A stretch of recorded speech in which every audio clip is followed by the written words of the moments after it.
Hello, I'm Isaac Hayes III, founder and CEO of Fanbase, and I'm here with a very important message. We are at a turning point in the Black community where we must have equity in the apps we use that scale to billions of dollars. But this time, we own the infrastructure, we own the culture, and we shape the future. And Fanbase is the future. Fanbase combines the free functionality of Instagram, TikTok, and YouTube into an all-in-one platform built for the evolution of social media and monetization. With over 1.4 million users, that's real proof that we are shifting the conversation of tech ownership and equity for creators. So right now, I want you to go to startengine.com/fanbase and invest today. The minimum to invest is $399. That gets you 60 shares of stock in Fanbase at $665 a share.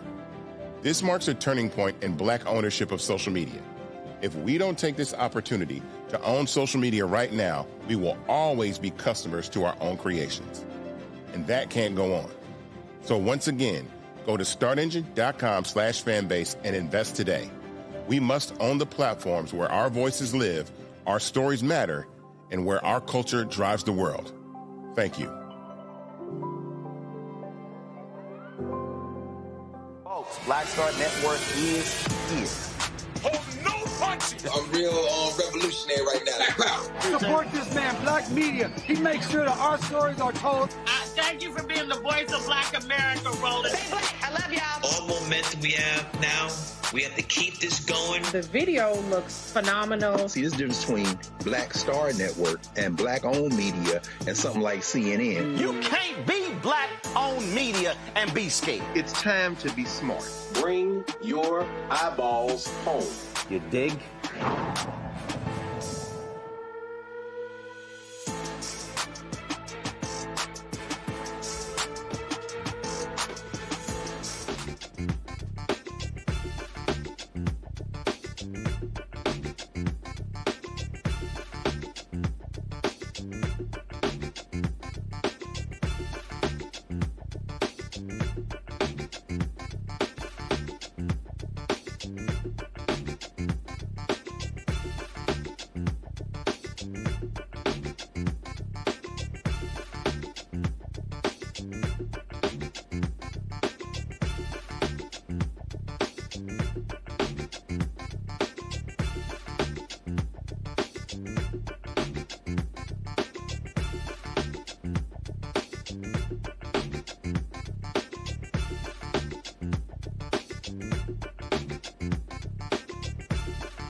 Today is Friday, December 19th, 2025. Coming up on Roland Martin Unfiltered, streaming live on the Black Star Network. The Kennedy Center now has Donald Trump's name on it. Yeah, but we're not going to call it that. D.C. Police Chief Pamela Smith tells critics F you and storms out in the fiery speech. Well, maybe it's not what you're thinking. Consumer Financial Protection Bureau, now run by a Project 2025 insider, proposes rules that could revive modern-day redlining. Yeah, that's actually happening.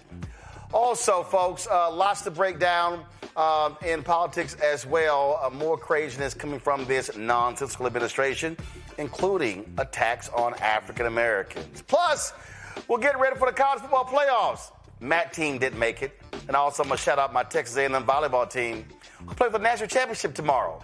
Matt school also didn't make it. It's time to bring the funk. I'm Roland Martin Unfiltered on the Black Star Network. Let's go. He's got whatever the biz, he's on it. Whatever it is, he's got the scoop, the fact, the find. And when it breaks, he's right on time and it's rolling. Best believe he's knowing. Putting it down from sports to news to politics. With entertainment just for kicks, he's rolling. It's on go, roll, roll, y'all. It's Roland Martin, yeah. Rolling with Roland now. He's funk, he's fresh, he's real, the best, you know he's Roland Martin now.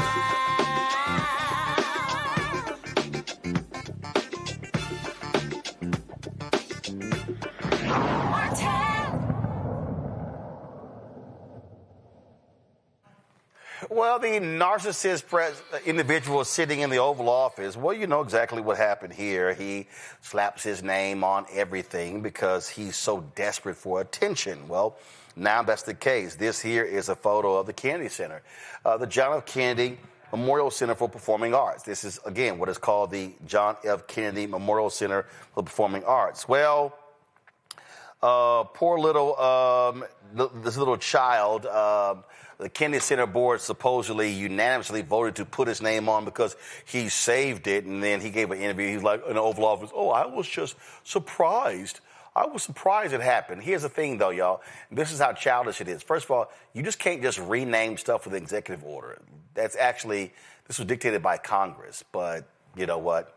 That idiot would never, ever accept that reality. And so that's the deal. But, you know, and so talking about, you know, just really screwing with a venerable institution in this country, facility that was, they broke ground on it in December 1964, a year after the assassination of John F. Kennedy in Dallas. But again, when you're dealing with a child, that's what you are dealing with. And so he is attacking all of these systems. And in fact, if you want to understand, you know, what's going on here, you got to realize how, again, shameful and despicable this individual is.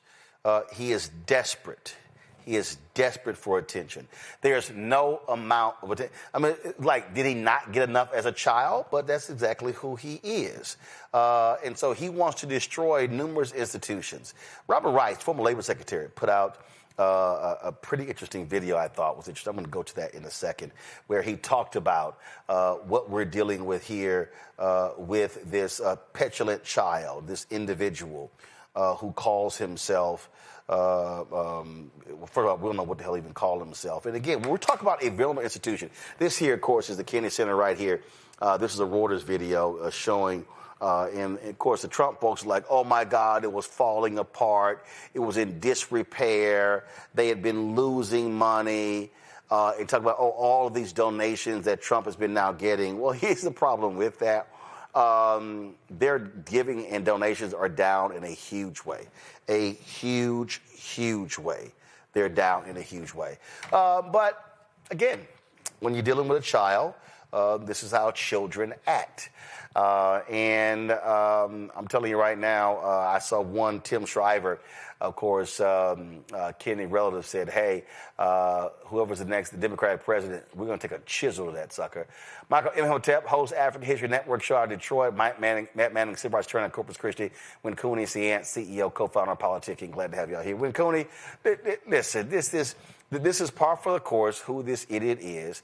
The Institute of Peace, he slapped his name on that, and that's the whole. That's his thing. You have to feed his ego, and surely these Republicans are going to get tired of feeding the massive ego of this grown-ass 80-year-old child.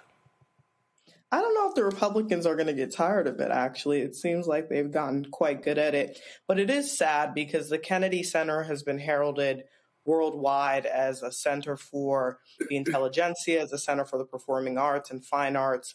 And now it bears the name of a man who probably will go down in history as one of the worst presidents of the United States. And in addition, it's insulting to put his name up there alongside President Kennedy's name. You know, President Kennedy's living grandnephew, even said that they were not happy that this is something that's illegal and it was named by federal law, as you mentioned.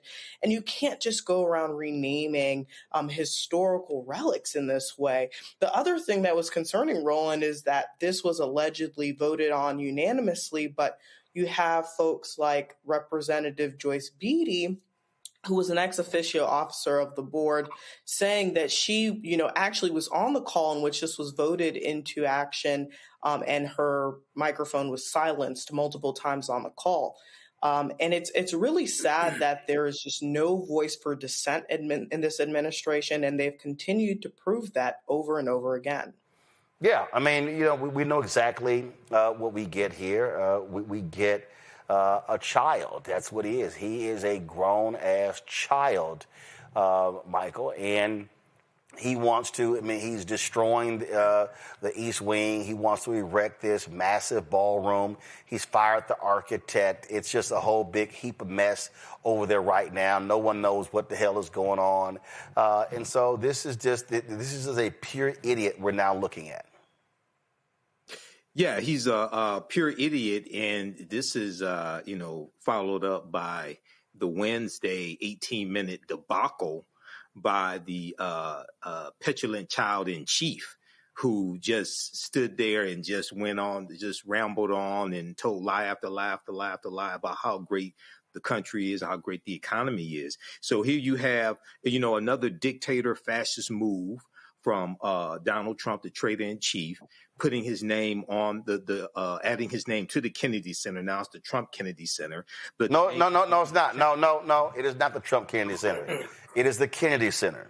That is the only Congress can change names. Right. It is the Kennedy. It's the Kennedy Center. That's what I was about to say. Only Congress can change it. It's a federal law. Only Congress can change it. Okay. So somebody's calling it the Trump Kennedy Center. Okay. It's still officially the Kennedy Center. The same way the Department of Defense is still the Department of Defense, even though they want to call it the Department of War. Okay. So once again, that goes to my point. I was about to make, Roland. We're on the same page here. He just tries to force, either by executive order or by putting people on a board to then vote and do things that are illegal, try to make them legal. This is what's taking place. But once again, these are the dictator moves. This was all predicted. And I know when Cooney said Republicans keep going along with this, but look at the number of Republicans in the House who have announced that they're not running for re-election or are retiring. As recently as today, Representative Stefanik has announced that she's not running for re-election and she's dropping out of the governor's race of New York. So some Republicans have had enough of this as well. Well, that may be the case, but you still have massive ass kissers, and one of the biggest ass kissers, Matt, is this idiot Lindsey Graham. I mean, you talk about a true idiot. Let me pull up this tweet here. I mean, it's like, dude, really? I mean, this is how bad you are at this. He was just sitting here going, oh my God, this is just so amazing. This is what this fool said.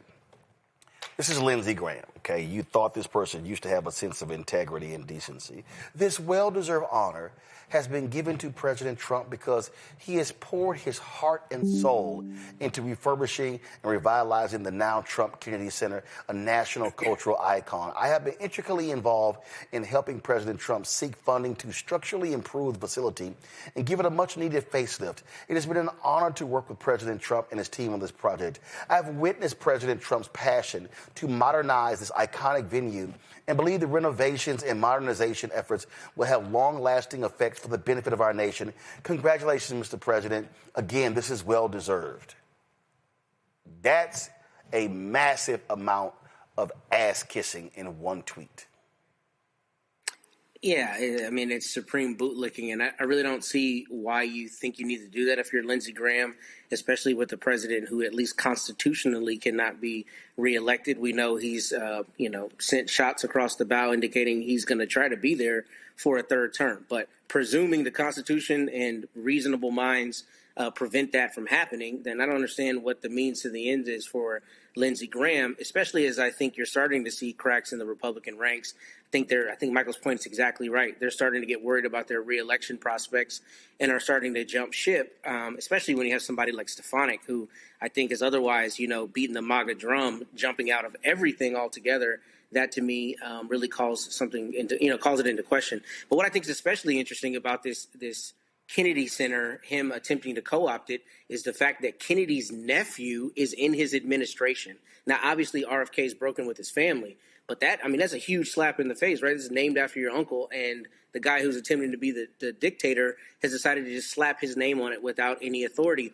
And I want to highlight one of the viewers in the YouTube chat, because I always see insightful things there, named Corden84, and they said something very important. They said, Roland, you're saying that he's not supposed to do that, or rather he can't do that. But we have to reframe the language. Not only can he not do that, he's not supposed to do that. And what we're seeing with Republicans is they're trying to play it both sides, right? They're trying to say the law should be used as a sword and a shield. But if the law very clearly names this the Kennedy Center and it can't be changed except for by congressional action, then we cannot allow him to have an executive order that purports to allow him to do something other than that. I mean, you've got to stand up at some point and say that's not how the process works. And if we're going to say the process must be followed in these other respects, then we can't allow him to deviate from it here. And we know that they're not doing that. That's obviously been their track record for both of his administrations. But particularly now, as their reelection prospects loom on the horizon, I would think they would be planting the flag towards keeping themselves, self-preservation, right? Keeping themselves in office. And we don't see them doing that. Yeah, this is the same person, though, who just decided, Department of War, even though same thing, you can't change it. And again, Republicans in Congress are not abiding by their constitutional duties. And so that's what we're dealing with. So it's just, this is just who these idiots are. They're just going to do stupid stuff like this all the time. Let me go to a break. We come back. We're going to talk about the economy. Isn't it amazing how even Fox News all of a sudden is kind of like, economy ain't that great. Y'all, they're scared. They're scared. You're watching Roland Martin Unfiltered on the Black Star Network. This week on A Balanced Life with Dr. Jackie, we're talking about the ups and the downs of the holidays, the ebb and flow of life, those things that keep us running and gunning.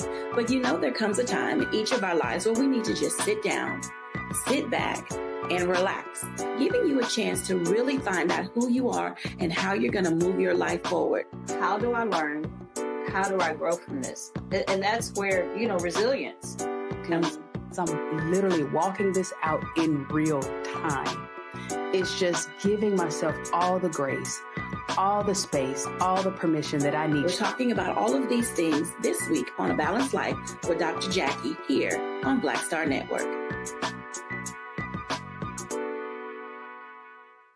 Melanie Campbell, National Coalition on Black Civic Participation and Black Women's Roundtable. And we are watching Roland Martin Unfiltered all day, every day, 24/7. Spread the word.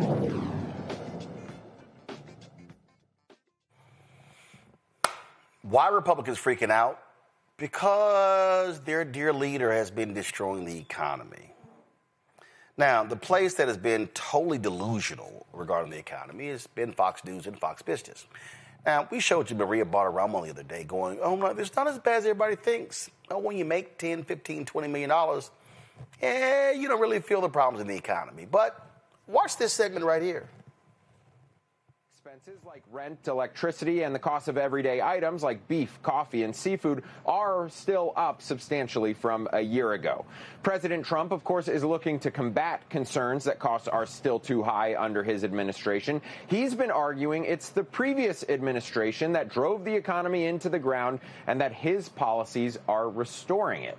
Really? So why are prices up? Not only that, Carolyn Levitt, who is the chief liar for Trump, she talked about how the unemployment rate is at a record low of 4.6%. I think it went down to 3.6% under Biden. So how is it a record low? This goes to show you exactly how delusional these people are.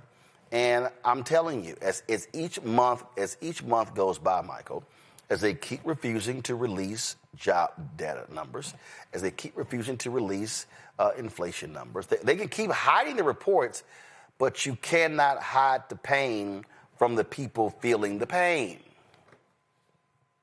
No, you can't hide the pain from the people feeling the pain. And this is something that was echoed this past Wednesday in that 18-minute debacle that Donald Trump did when he wanted to brag about the economy, ignore people's pain, ignore the devastating impact that his tariffs are having. It's costing the average American family an additional $1,200 to $1,700 a year.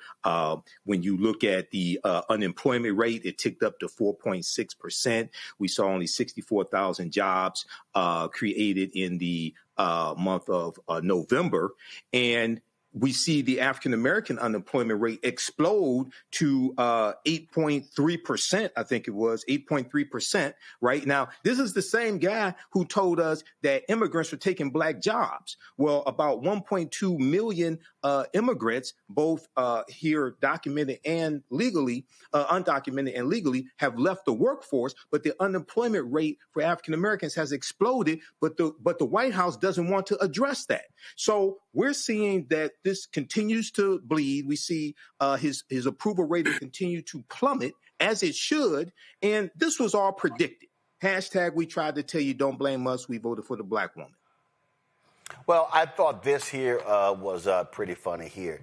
The labor secretary went on Fox Business, and damn, even my man here had to throw some shade at her line. Listen. So with more people searching for jobs, the unemployment rate can tick up because that means more people are getting off the sideline and finally wanting to be part of the American economy and this workforce. And at the Department of Labor, we want to stay focused on understanding exactly where we need to send those dollars to make sure that everybody has the opportunity at the American dream. That was an interesting diplomatic move, I'd say, to see a 4-year high for unemployment. It's actually kind of beneficial and good news. Madam Secretary, I'm being facetious, but I don't mean it. No, Matt, he did mean it. Well, he did. I like the shade, though. I mean, I think that was a very British way to do that. It's funny. But in any event, this is what we see them do, try to repackage it. And, I think either it was you, Roland, or somebody on your staff posted a clip that I saw on Instagram, I think yesterday, about this person in Congress, I can't remember which Congress member, talking about all the times the Trump administration claimed they were going to have a plan for health care and never came out with it. And I think this is very similar to that, because think about all the rhetoric we heard in the campaign last year about how, basically prices are going to go down day one. Biden's bad and he's kept your prices too high. And we're not feeling any difference. We're, right, people on the ground recognize that this stuff is not true. So for them to try to reframe even these unemployment numbers is absurd. It's insane. And it's just more rhetoric. And what we see from this administration is they don't ever call a spade a spade. They just reframe it and call it whatever they want to try to call it. But I think the problem is they're going to get called out during the elections because people are still feeling the pain in their pocketbooks. And I think there's a lot of concern right now across the United States about job retention, about keeping jobs with AI as the advent of AI continues to burgeon. So I think that's a huge issue. And it seems to me they're slow playing it and underplaying it and are trying to get sound bites rather than make sound economic decisions that chart a better course. In fact, here was another discussion on Fox Business. Look, when they start telling truth to their white audience, it's going to be a problem. Month. That's 41 million homes sold on 4.13 million. 4.13 sold on an annualized basis. Yeah. That is not strong at all. That's just not. Here we are. Also, latest read on consumer sentiment. What's that number? It surprise drop to 52.9. This is a December number. It's the final number, so it's pretty recent. Consumers are just worried about the price of things and long-run inflation expectations as well. But with rather these dull numbers, the market seems to like it, perhaps implying that we'll get more Fed rate cuts. Actually, the market went up a little bit on both pieces of information being slightly weaker than expected. The weakness, I think, is attractive. Bad news is actually good news for the market. Yeah. Maybe. Now, here's the thing that's important here, Win Cooney. They keep talking about the market. The market, though, the stock market, that's not the full picture of the American economy, because the vast number of people who don't even buy stocks and bonds.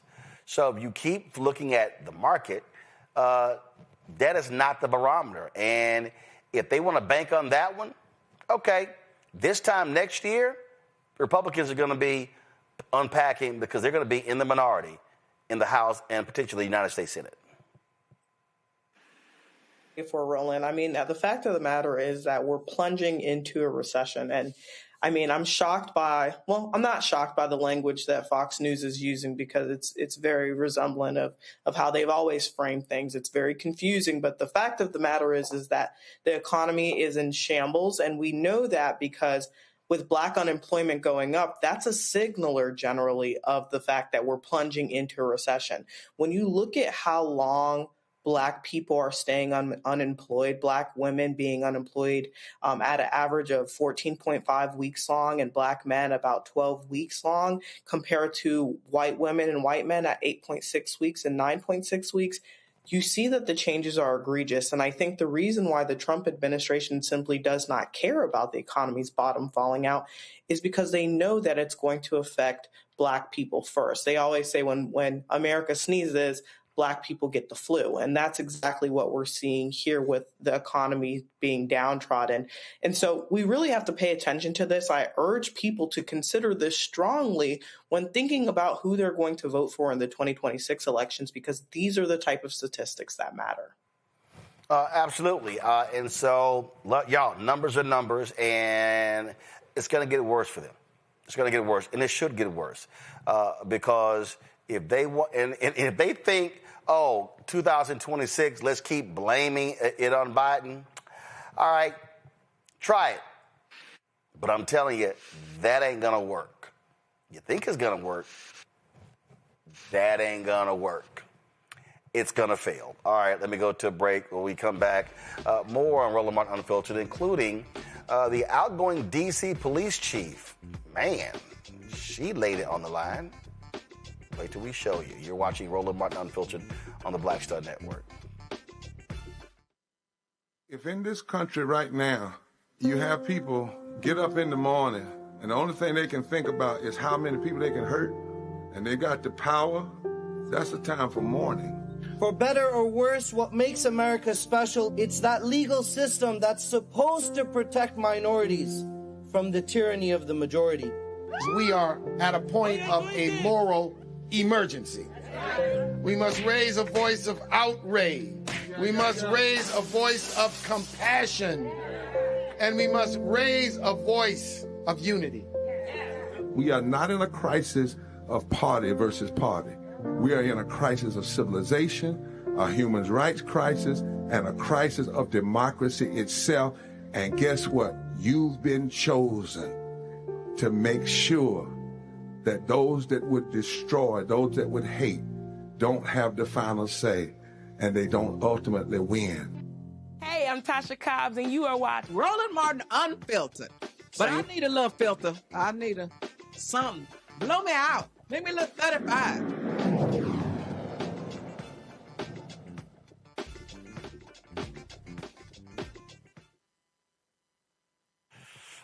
Nothing like the truth setting off a petulant child. U.S. Senator Raphael Warnock of Georgia, also pastor of Ebenezer Baptist Church, appeared on Meet the Press, and he talked about where we stand in the society. He talked about the issue of faith. Here's what he said. Senator, let me ask you about something else that you said in your speech. You said, my faith is not a weapon. My faith is a bridge. You also say, quote, Trumpism is a plague on the American conscience. How do you square those two ideas for people? Yeah, as I point out, I think over the last several years, over the last 50 years and over the last year, we have seen a deepening divide between what people need from their government and what government is delivering. There's a kind of corruption, legalized bribery that attends our politics. You see it in the frustrating fight to get basic health care for ordinary citizens. Surely the wealthiest nation on the planet can afford to provide basic health care to its citizens. We suffer not from a poverty of resources, but a poverty of moral imagination. And I do think that Donald Trump, if he's better at something than anybody else, is dividing us. And I think it is a distraction. And while we are distracted and divided, we have literally witnessed the largest transfer of wealth in American history from the bottom to the top. And people are fighting. They're seeing that their costs for health care are doubling while Congress engages in everyday political games. They're seeing their utility costs go up, their grocery costs go up. And meanwhile, the president is saying that he would rate this economy an A+++. The question for me is, who is he talking about? Clearly his friends, the well-connected, the wealthy, certainly not the people that I see every day in Georgia. Ooh, Lord, that ticked off a little petulant child, the fake Christian. This is what the idiot posted on his Truth Social. Raphael Warnock was on Meet the Press, Meet the Fake Press with a one-sided and very biased Christian Welker as the hostess. Warnock spent the entire show using religion to try and divide the country. If a Republican, in particular me, made those statements, it would be front page news. Actually, you mean 2 Corinthians? He ended by saying that he was going to his church to preach now. Well, I think that's fine. I do say, whatever happened to separation of church and state?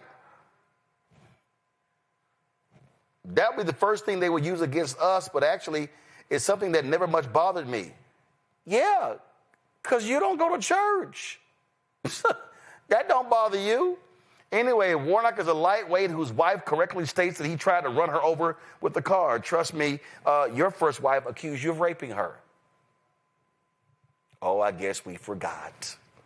Fortunately, she was able to get out of the way and only almost lost her foot. Yeah, your first wife died and you buried her at your golf course. Warnock is a bad guy. NBC News, which is second only to ABC fake news for being the worst, should be ashamed of themselves in allowing garbage interviews with untalented and uncaring people to take place. Well, he beat the person you endorsed. The public airways, which these networks are using at no charge, should not be allowed to get away with this any longer. Oh, you hate the fact that they let people say what they feel that hurts your little feelings.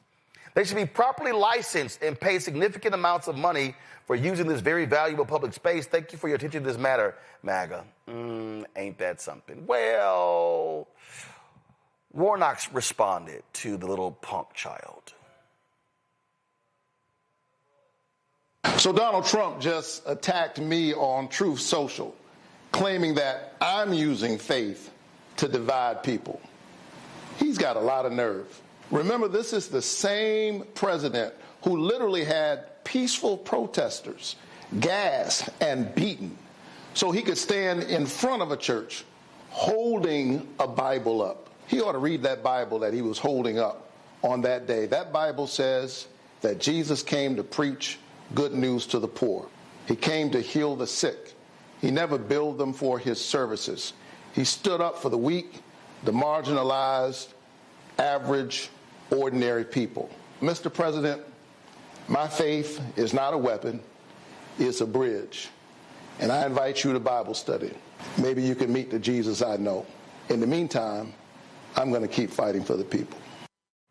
Now, some of you may be asking, well, what is Trump talking about? Well, his FCC, the Federal Communications Commission, they've been using that as a bully pulpit to beat down companies. In fact, one of the reasons AT&T and others announced that they're ending DEI is because Brendan Carr, who is the chair of the FCC, he literally said, if you do not get rid of DEI, we're not approving any of your acquisitions or mergers.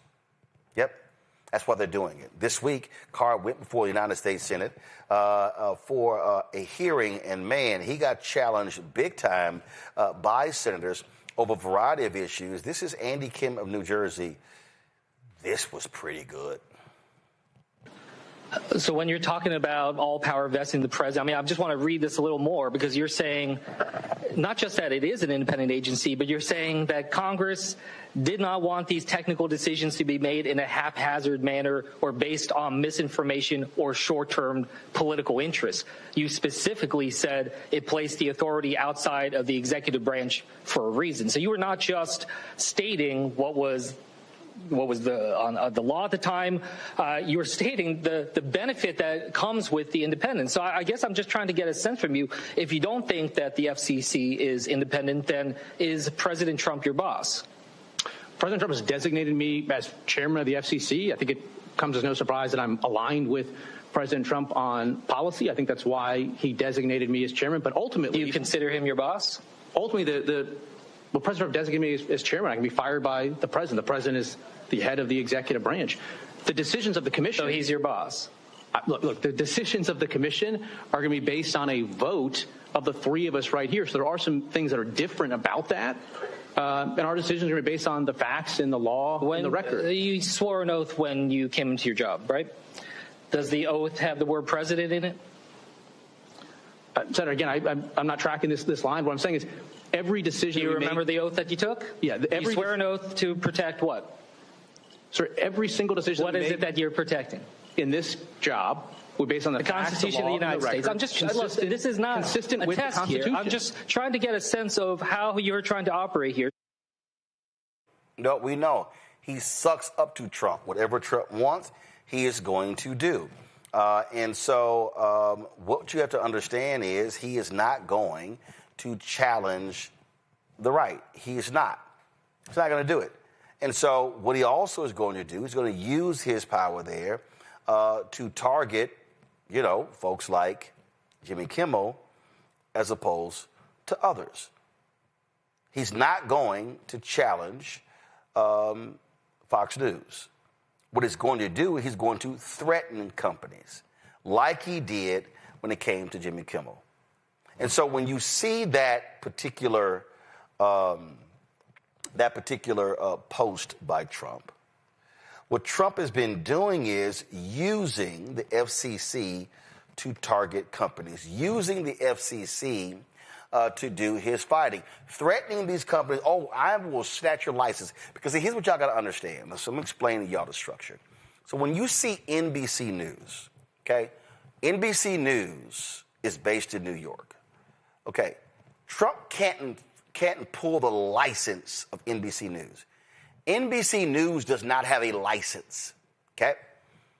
The federal government approves licenses for individual TV stations, which means that you have owned and operated stations of NBC and ABC and CBS and Fox, okay?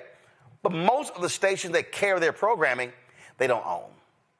So when he says, I will pull the license of NBC, well, that can only impact the stations that own. So that's a sacred license, and nobody wants to lose their license, okay, because you're pretty much printing money.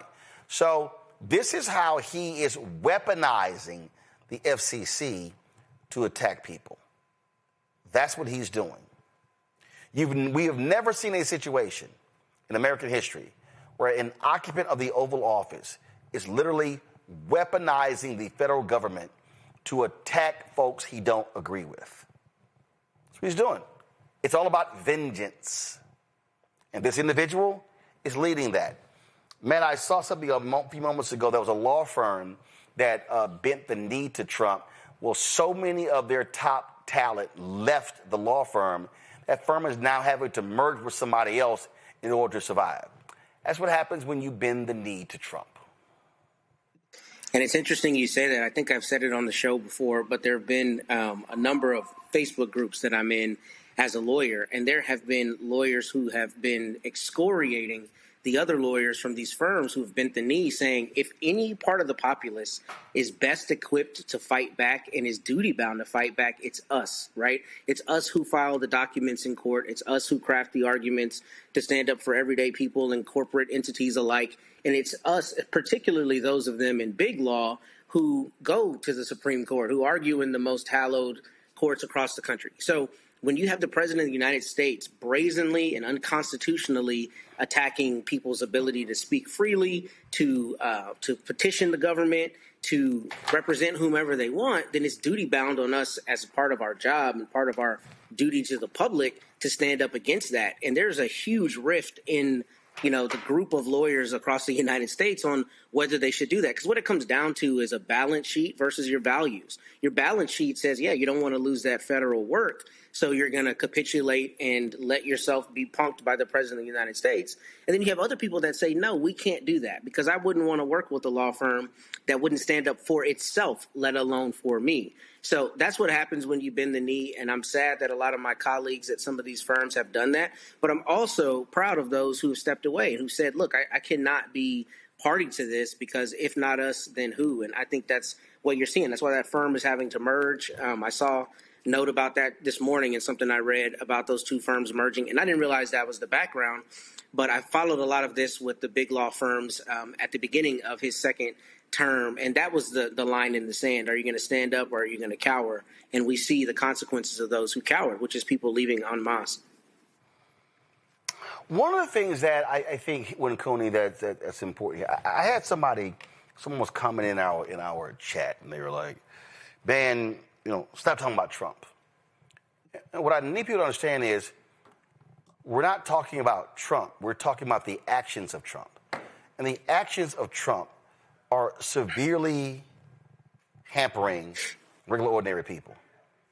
And so, if somebody who's watching right now, they need to understand that when they attack law firms, they're attacking law firms for hiring black lawyers. They're attacking law firms from actually recruiting at HBCUs. They're attacking black law firms from having fellowship and internship programs to bring in more black lawyers. A story this week showed how there's it was a massive drop of African Americans that have been admitted to Harvard, Yale law schools. What I keep telling people, they want to defund Black America. This is all by design. They do not want African Americans at these top law schools. They do not want them in these law firms. This is what their game is.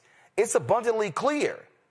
It's before our very eyes. And so for the people who act like, oh man, you're just making a big deal out of this.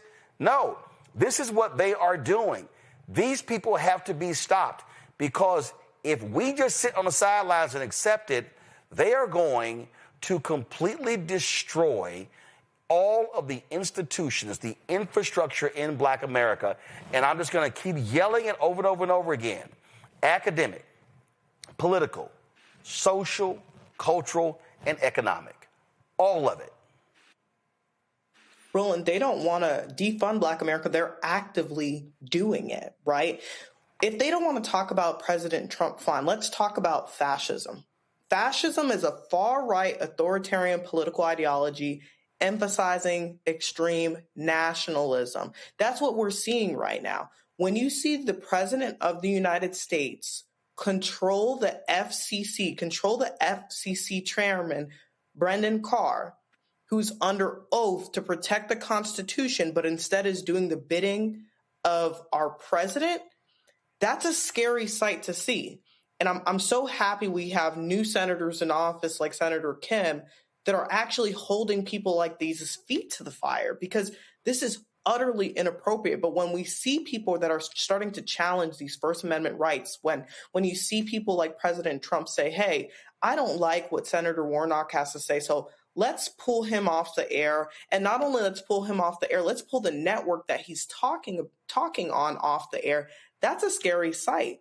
That reminds me of the time I've spent in communist and socialist countries where there is only 3 news channels that are saying what the president wants them to say, right? So we have to be really, really careful in the United States because we are fledging towards fascism every day. The FCC is one of the first posts of defense for that. If we don't have freedom of speech in this country, what do we have, Roland? Michael. Roland, people who say I'm tired of hearing about Trump obviously did not read Project 2025. It's clear that you don't know that Brendan Carr, who is the chair of the Federal Communications Commission, wrote the chapter in Project 2025 that dealt with reining in the Federal Communications Commission. All this shit was planned. This is what happens when you don't read. This is what happens when you don't watch Roland Martin Unfiltered. When you look at the piece from the New York Times from July 11th, 2025, the FCC is pressuring companies to drop DEI. It's succeeding too. They talk about how they pressured T-Mobile because T-Mobile, the FCC is reviewing a proposed merger that T-Mobile was involved in. And then the piece from Hollywood Reporter from December 2nd, 2025, AT&T says it will eliminate DEI amid FCC's push. This goes to what you were just talking about. Brendan Carr and the Federal Communications Commission are reining in corporations, forcing them to get rid of diversity, equity, and inclusion programs if they want their mergers and acquisitions confirmed. And this is devastating African Americans. This helps contribute to that 8.3% unemployment rate, a record, when just 2 years ago, you had record low unemployment for African Americans under Biden and Harris. This is the consequences of elections. This is what happens when you don't read and don't understand what's going on. Yeah, but folks want to act like these things are not happening. I'm trying to tell y'all, they are happening. It's real.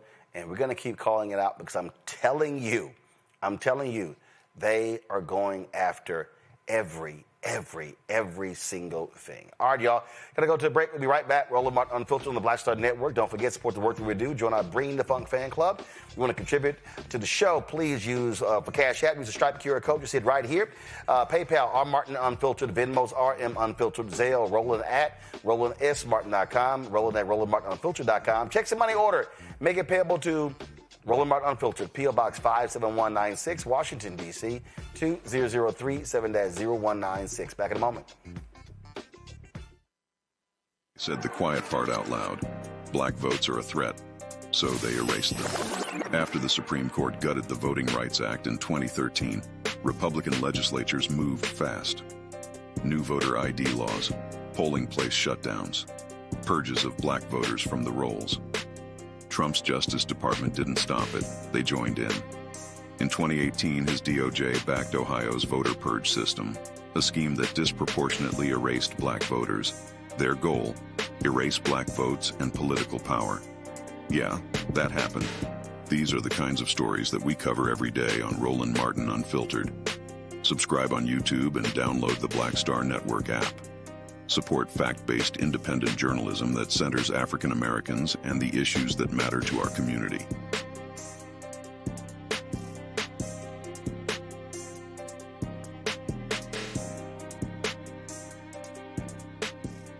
It's your boy Earthquake, giving Roland Martin something to do, because he don't know what to do. He's from Texas. Ain't his fault.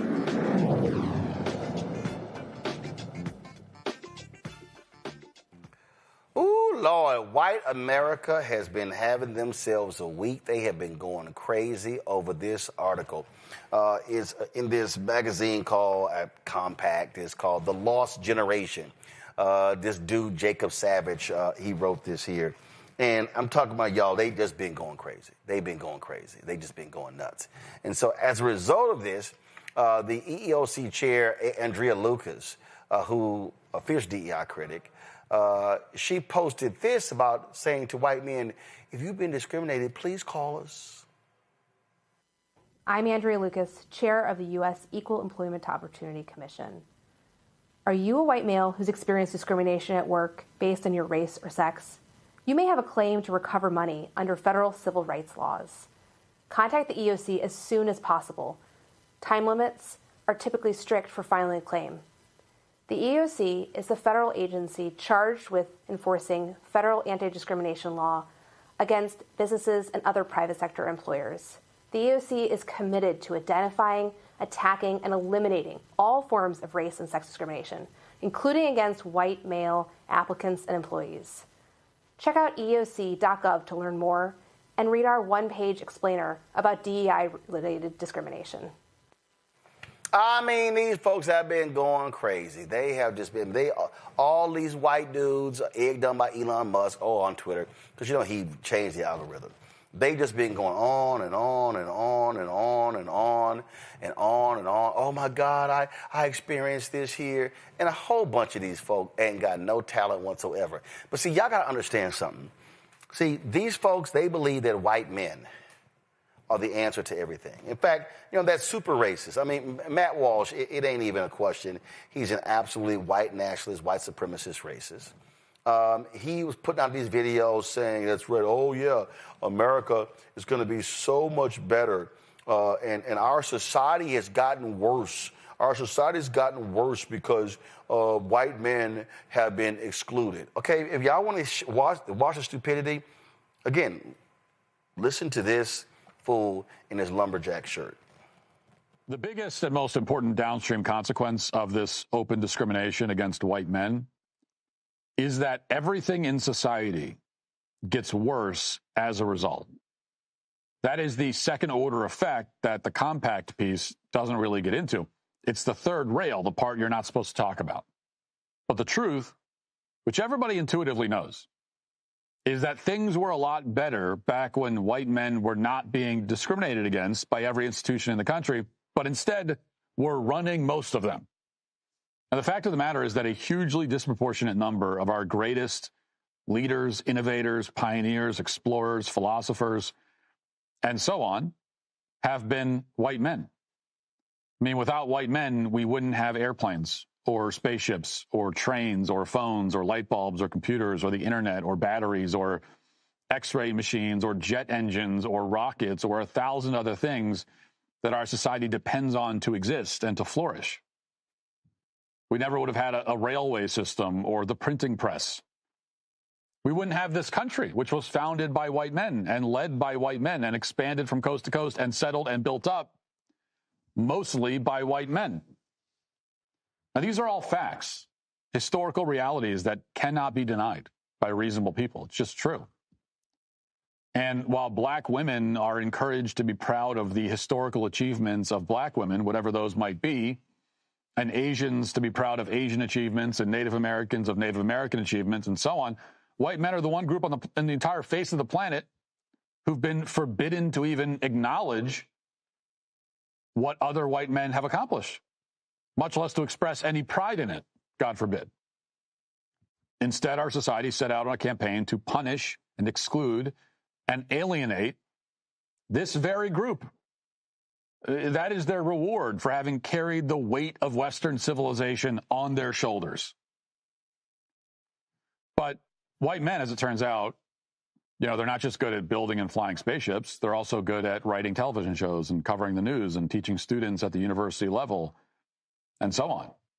In fact, in the aggregate, based on every existing piece of available evidence, white men are better at all of these tasks than the allegedly underprivileged communities that are replacing them.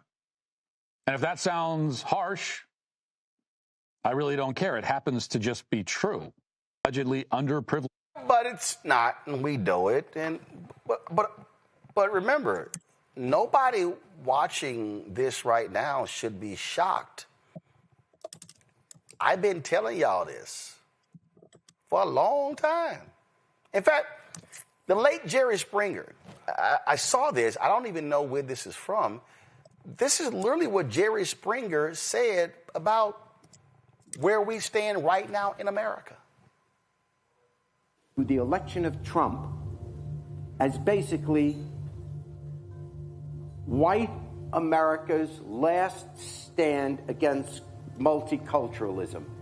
There were a lot of people that just see the whole world moving away from them. They see all this globalization. They see their kids dating someone of a different religion or a different race. They see gay marriage is suddenly okay. They see all these things happening. They see the music. They see the television shows. They see everything moving to the left. And how do they stop it? How do they stand up and say, we've had enough? And when you look at where Trump's votes came from, they literally came from communities where there are no Hispanics living, where there are no blacks living, where there are no Muslims living. So how did these people even feel threatened by multicultural America? It's just they want to say time out to this liberalization of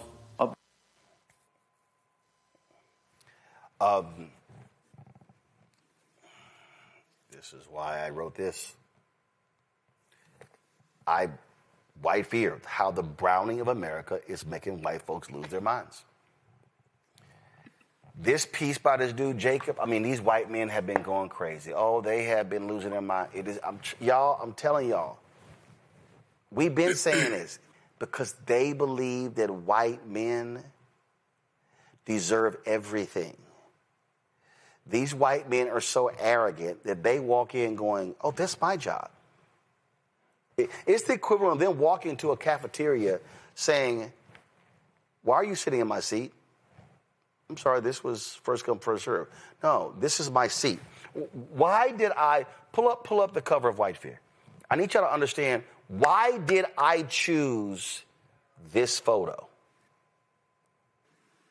I chose this photo for a reason. That's not just happenstance that this is the photo that makes up the cover of my book, White Fear. When I was sitting here going through, I chose it for a reason. And what was the reason? Because when I saw all these different pictures or whatever, come to my iPad. I'm going to zoom in on it. What this photo says, I want y'all to understand why I picked this photo. So when you look at this photo right here, you've got the U.S. flag, you've got this Trump 2020 flag. I'm shocked there's no Confederate flag in here. I'm sure it may be somewhere. You got the United States Capitol, and you got this white man, his arms are outstretched, and he's saying, all of this is ours. That's why I chose that photo. Why were they protesting the election? Because Donald Trump kept singling out Fulton County, Atlanta, Philadelphia, Detroit, and Milwaukee. What do those four have in common? 4 black cities. So they were angry that black people turned out and voted. And see, what we need to understand, what this whole deal is, the attack against DEI, what you're seeing with ICE and deportation, what you're seeing, all of this, y'all, it's dawned on them that, oh shit, we can't reverse it. If you look at the social media feed of Elon Musk, he is constantly talking about birth rates. He is constantly talking about birth rates. And see, he is sitting here going on and on and on. And what they're doing is they're so fixated. They're just like, they don't know what to do. They're angry. They're upset. Because this nation is no longer about whiteness. Why did Donald Trump stand up last week in Philadelphia and say, can we get a few more from Sweden, from Denmark, from Finland? Because they want to import white people. See, y'all, when you're not producing enough white people on your own, then you need to import white people. That's why they imported the white Afrikaners from South Africa. And see, I'm trying to explain to black people, you literally are playing into their hands. When I see black people shitting on African immigrants, and let me be perfectly clear, if you're an African immigrant and you shitting on black Americans, you should be called out too. But y'all do know they don't want them, and if we sounding just like the white supremacists, what do we sound like? Folks, I said in 2009, prepare yourselves because this is going to be a 50-year war. What they want to do is they want to completely destroy. They hated how white America responded to the murder of George Floyd. They hated how white America responded after King's assassination and the 13-year Black Freedom Movement. They hate it. And now what do you see? Now you see, what was the UC? What was the story this week? The UCLA story. It was in the Hollywood Reporter. White streaming and the folks who I think it was like 90% of the showrunners of these new shows since 2024, white men.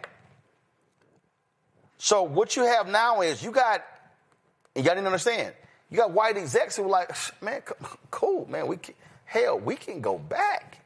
We can go back to the way it was. When we ran this shit, here it is right here. Y'all, this 2 days ago. Nearly 92%, hold on, let me get rid of this ad. Nearly 92% of the top scripted streaming series come from white creators. Women in leading roles slipped from 39% last year to 34%. This is the annual survey put out by the UCLA Hollywood Diversity Report. Look at this here. 91.7% of the top scripted shows on streaming have white creators. Even more granularly, 78.9% have white male creators.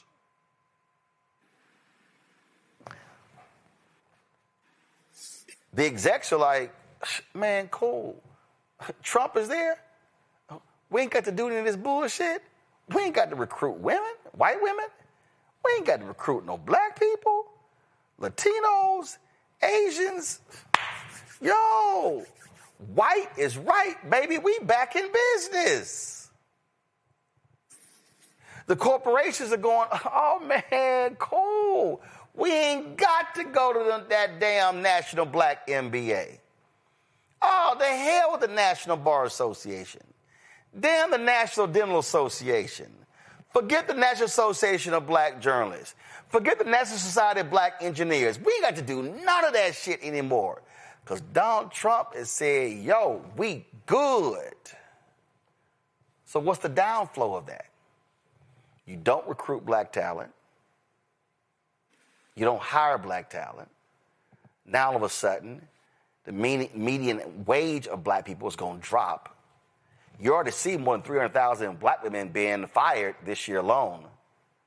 How do y'all not see what the hell is going on? Do y'all now see why I don't give a shit when somebody asks me, did I watch the Diddy documentary? Do y'all understand what I'm talking about here? Listen, I'm being clear. They want to wipe out black infrastructure everywhere. And these white folks are jumping on this. And see, you got to understand, it's a whole bunch. Y'all, look at this. Maybe this chart. Look at it. Share of all show creators by race and ethnicity. Look at that. 91.7% white. My man Howard Bryant, sports writer, he said, oh, you know things change because you ain't never seen this many cowboy hats on TV. What you're seeing is through mass media. the programming of whiteness because of white fear. When Cooney, folk better wake up, because again, if they maintain control of all three branches of government after 2026, the damage that they are going to wreak in the next 3 years will make the last year look like child's play. There's so much to address here, Roland. The first thing is the chair, Andrea Lucas. I couldn't take that video seriously. I thought initially that it was a SNL spoof, but I'm frightened to know that it's not. Secondarily, every day I pray that God would give me the confidence of a mediocre white man. And still it seems like that's just not enough for them. When we look at the unearned privilege that white men carry in this country and have carried since the inception of this country, we know that society has been structured to favor them. We know that they have a presumption of competence and power, and that leads them to the sense of entitlement that we're seeing now. And Matt Walsh, he's a scary incel, but that doesn't even shock me. What is shocking to me is that in his oratory, he wanted to go on and on and on about how white people are better at this, that, and the third, but he failed to mention that white men kidnapped and raped black people, pillaged black villages, eviscerated the natives, spread diseases.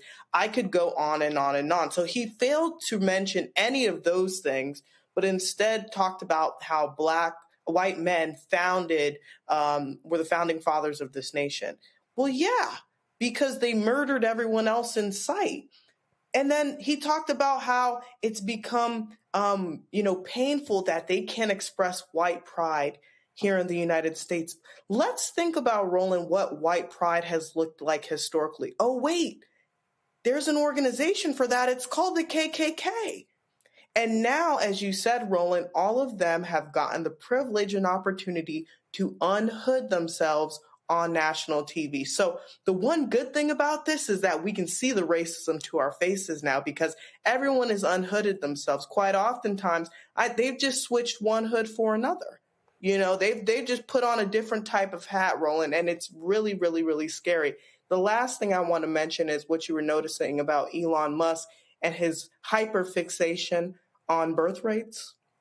It's a little theory called eugenics that they're really, really been leaning into, which is the thought that they want to improve the white race by selectively breeding people. That's why they want to import these European immigrants, but yet every country that's on Trump's restricted list is a country of color. Mm-hmm. And so these things aren't happening by mistake. We have to pay close attention. They're not even doing dog whistles anymore, guys. They're straight up broadcasting this on national TV. All you have to do is pay attention. I came across this. This was from Nightline. Someone posted this on TikTok. And it was when Dr. Frances Cress Welsing was on there. And she said something. There was a year that she gave that I thought was really interesting. Just listen to this, then we're going to talk about it. Listen. Well, let me say this, that 6 million Jews were killed, and it was a plan to kill them. There was a Wannsee conference in Germany where officials sat down at a conference table and planned to kill 11 million. The Semites of the Jewish religion did not believe that anybody would do that to them. And when people began to talk about something is being planned to destroy us, I suppose then also that people said, oh, that's a conspiracy, nobody would do it. Are you seriously suggesting that there is a comparable plan in the United States today? Are you really? See, wait a minute. We have to see the thing that we're not doing and the thing that we are constantly avoiding is talking about racism. Now, let me tell you what I understand racism to be. Racism is a behavior system that is organized because white people are a minority on the planet. They are a tiny minority of the world's people. The black, brown, red, and yellow people are the world majority. That's right. Not only that, white people are genetic recessive in terms of skin coloration. You see, somebody like whose skin is white, if they have sexual relations with a black person, the product is colored. And there is the fear of white genetic annihilation. It existed in Europe, it existed in Germany, it exists here today. And this is why people, it's written about in the Washington Post, in the New York Times, in the Washington Times, when there are discussions that go on like this by year 2080. The majority people in this area of the world are going to be the blacks, the Hispanics, and the Asians. Oh my, we must do something about it. Mr. Cobb. Now, you see, it's the same discussion that goes on in South Africa. Let this gentleman respond. But let me just finish this quickly, and then I'll you've had a good long run, but so. Let me just say this: that if we understand the white fear of genetic annihilation, which was why Willie Horton could be used as a very profound symbol by the Republican Party to win its election, then we will understand what is happening to the black male in this society. The black male is the threat to white genetic annihilation. Right. And so he is profoundly attacked in this society.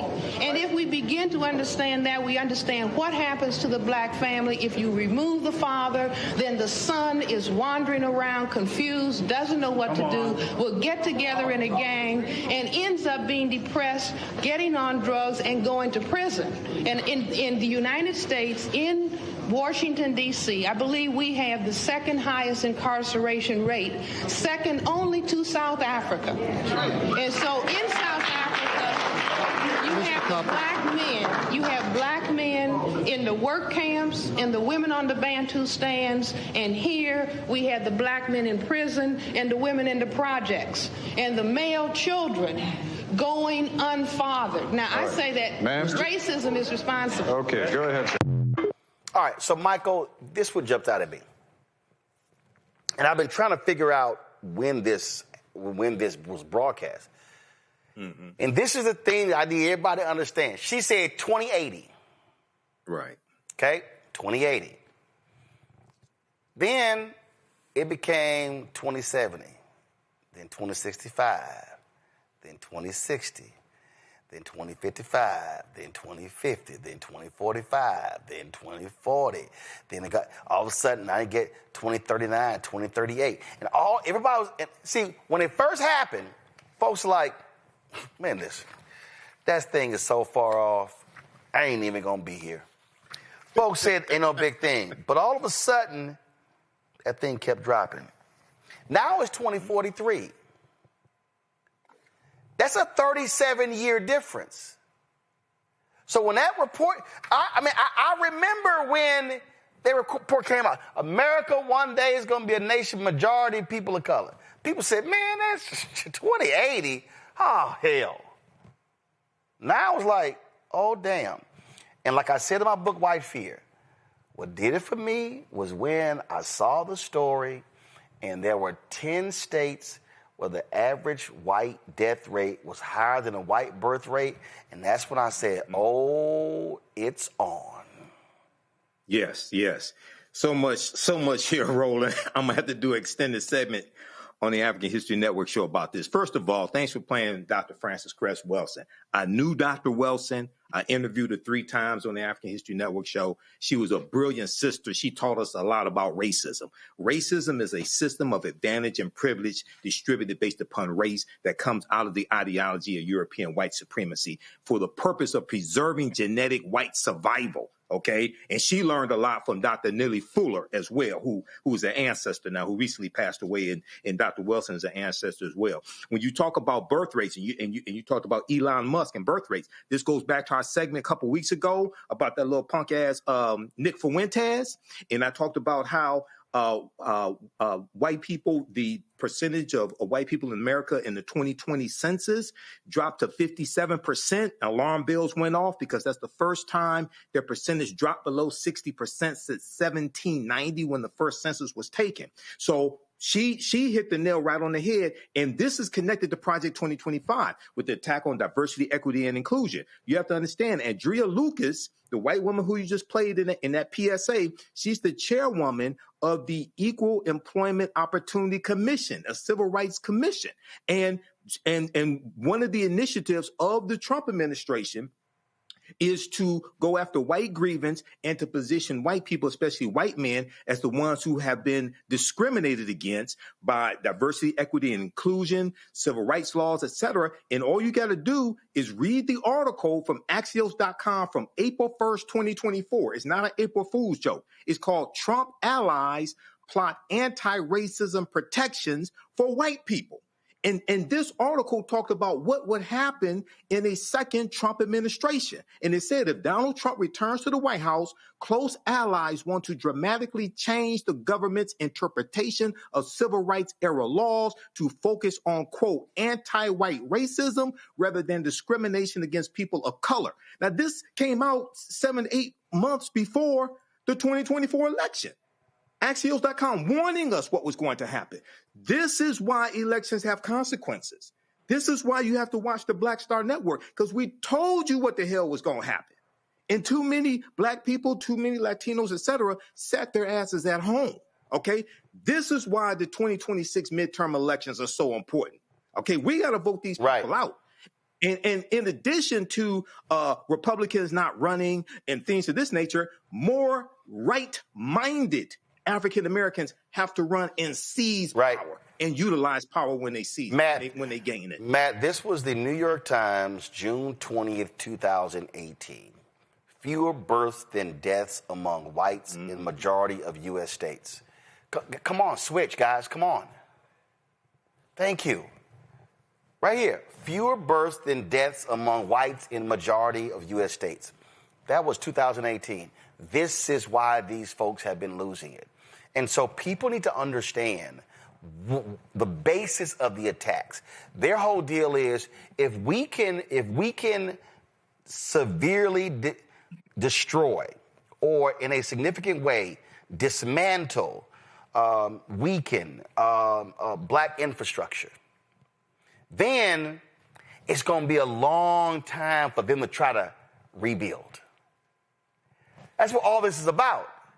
This is literally about how can we, that Louisiana versus Cali decision, Republicans are sitting here going, ooh, man, ooh, if they rule in our favor and they weaken Section 2, we could wipe out 19 to 30 black and Latino congressional seats. Oh, wait a minute.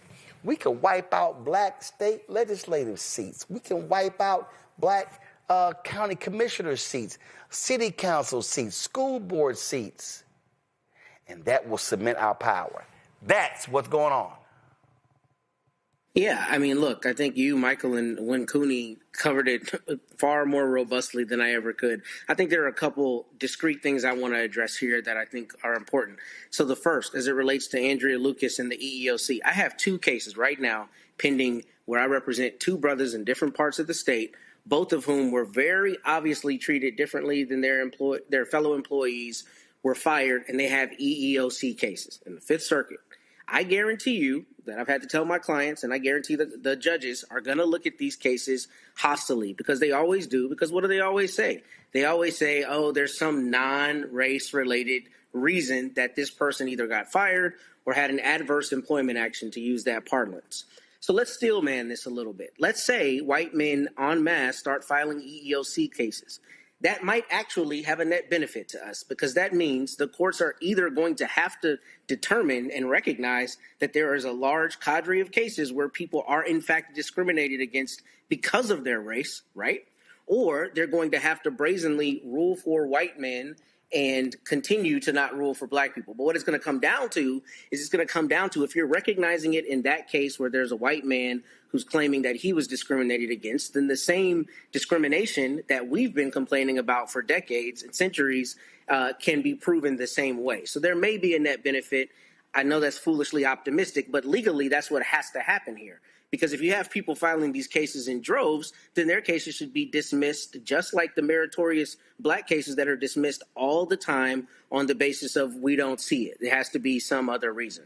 So, I mean, that's the thing I think happens with this. And I think this is really more rhetoric than it is a true call to arms for, you know, white men who've been discriminated against. But the second thing I wanted to speak to was something that when Cooney spoke to, which I think is brilliant, about the hoods coming off. But, you know, the hoods coming off, to me, it's not the person who was willing to wear a hood that concerns me. It's all the neighbors. It's all the people who live in polite society who don't have the gumption to come out and say that they're scared of black people or they think black people are mongrels and don't want to live alongside them. It's all the polite society types who are hiding behind the rule of law and structure and infrastructure, the Ryan Walters types and all these other types who are doing things like at Texas A&M, talking about you can't talk about gender and diversity, but I guarantee you they want every single one of those Negroes to run that football in your playoff game, right? Those are the people that are more concerning to me because that is the section of society who has always wanted to espouse these values and always felt like we were coming for their jobs and their lives and their women and all these other things, and don't have the gumption to say it. But now they're being emboldened to say it. And that, to me, is what's far more concerning because, to your point, those are all the micro decisions every day when it's the people on the local level that are denying you benefits, denying you the fullness of your citizenship, denying you the rights to things you should have, denying your ability to elect the person in your community that you should be entitled to elect. That's what's happening. It's an erosion on all levels, to your point. And I think it's the polite society types we should be far more worried about because they're the people who are not as brazen with their racism, but who clearly espouse those same views. And see, again, I need y'all to understand why. You're like, I don't understand. Why? I'm going to find the Robert Rice video and play it in a second, where he's like, y'all got to understand why he's attacking institutions. Now y'all got to understand why these right-wing folk, why are they attacking the colleges and universities? This was, again, this week in the New York Times. The conservative overhaul of the University of Texas is underway. The school has been brought to heel by conservative critics of higher education. It is part of a broader transformation at the state's universities. And then when you read this article, it talks about race-conscious decisions. It says state Republicans have passed laws to curtail what is taught in college classrooms and installed a new university administrators with partisan affiliations among a host of new strategies. University of Texas is one of their main targets. Same thing. Listen, they've done this with Texas A&M because their whole deal is how can we attack the institutions? Like right here, the firing of a Texas A&M instructor teaching a gender studies lesson after a student complained put the university at the center of a national debate over a crackdown on professors' speech. The instructor's department head and dean also lost their administrative posts, and eventually the Texas A&M president resigned. So what are they doing? They're talking about gender, they're talking about transgender, but they also are talking about race. And so what they want, so you got that going on. So they now all of a sudden are saying, oh, no, we're going to change the law. Faculty Senate, y'all don't have any control anymore whatsoever. And so this is how we're going to do that. Matter of fact, there was a Texas State, used to be Southwest Texas State University, Texas State and Black Mobile. Give me 1 second. They just decided they canceled a black book exhibit citing anti-DEI. That's right. They were going to have this. So after all the criticism, the story's been updated. It says, shortly after this report was published, university spokesperson Jamie Blash told the American Statesman that Texas State University will consider bringing the Black History 101 mobile museum to campus for future Black History Month programming. He declined to specify when and how the university will consider the museum. Khalid El Hakim, the founder of the museum, said he has not heard from Texas State University. So what they did was they actually banned him bringing this black mobile museum citing the state's anti-DEI law. So y'all gotta understand, the attack on higher education in Texas, it started in Florida. They were like, oh, cool. DeSantis, you did it. Right. Now we're gonna do it. So y'all gotta realize, I keep trying to tell you, they want to attack the infrastructure, the system. They want massive control over all of it. That is their strategy. They do not want people to be taught about history. That's why they target the books. They do not want any of this stuff happening. And so this thing is so deep. It is so pervasive. And I just think too many people are just, man, that stuff don't really impact me. Man, I didn't go to college, so that ain't my school. I don't really care. You don't understand. This thing is so deep. And again, they are going after systems, institutions. It is all by design. Watch this Robert Reich video. Why is Trump trying to fire you? Well, Elmo thinks it can marry me because Mr. Trump is mad at Sesame Street for making fun of him. I'm Donald Trump, and I have more trash than all of you, so yeah. But trying to cancel Sesame Street, which has helped children learn to read and count for over half a century, is part of a larger plan. Trump is waging a war on the American mind. Throughout history, tyrants have understood that their major enemy is an educated public. Slaveholders prohibited enslaved people from learning to read. The Third Reich burned books. The Khmer Rouge banned music. Stalin and Pinochet censored the media. And Trump, like past authoritarians, wants to control not just what we do, but also how we think. He has embraced one of the mottos from George Orwell's 1984. Ignorance is strength. He knows that an uninformed public is easier to divide and conquer. I love the poorly educated. There are 5 facets to the authoritarian attack on our minds. Number 1, rewrite history. The protagonist of 1984 works in the so-called Ministry of Truth, where he's made to literally rewrite history because Big Brother knows that he who controls the past controls the future.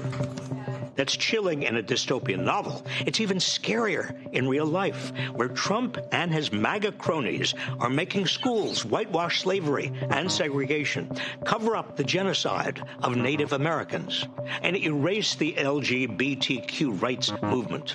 Authoritarians know that if they can convince us our country has never been wrong, they can make us believe our ruler is always right. If they can make us forget how brave activists fought for change in the past, they can stop us from seeking change in the future. Rewriting history goes hand in hand with the next facet of the attack on our minds. Number 2, gut education. As Trump tries to abolish the Department of Education, he's also proposing to cut funding for K-12 public schools and to force universities to give him influence over student admissions, faculty hiring, and what's taught. As a professor, I know firsthand how education empowers young people's minds. We can't have a functioning democracy if people cannot deliberate critically about it. That's why authoritarians replace education with indoctrination. Children will be taught to love America. Children will be taught to be patriots. Instead of teaching students to think for themselves, authoritarians seek to instill blind allegiance and to suppress dissent. That's why the Italian and German fascists of the 20th century immediately turned their country's educational systems into instruments of the party. Placing a chokehold on universities also relates to the next facet of the attack. Number 3, dismantle science. By freezing university research grants and attacking the National Institutes of Health, the National Science Foundation, and USAID, Trump is stifling medical and scientific research. And his cuts to the Centers for Disease Control and the Food and Drug Administration put all of us at risk. He's also abducting scientists who disagree with his administration. Can you imagine a crueler way to rob America of the global intellectual capital that has helped us become the world leader in scientific research? All of this moves us further from cures for cancer, Alzheimer's, and HIV. This could seem baffling if you don't recognize it as part of a larger strategy. We all get sick. So how can medical research and disease prevention be political? Because science acknowledges objective facts. Authoritarians insist that the ruler is more powerful than the facts. As Orwell wrote, it means a loyal willingness to say that black is white when party discipline demands this. Another way to attack facts? Number 4, suppress the media. As I call it, the fake news media. From suing ABC and CBS over their news coverage, to threatening to strip network broadcast licenses, to defunding PBS and NPR, Trump is trying to silence major news sources. He wants control over what information Americans can or cannot get. A free press exists to question authority and help the public question it as well. But authoritarians insist they must never be questioned. Don't ever say what you said. That's a nasty question. Authoritarians want to consolidate state power over what the public can know.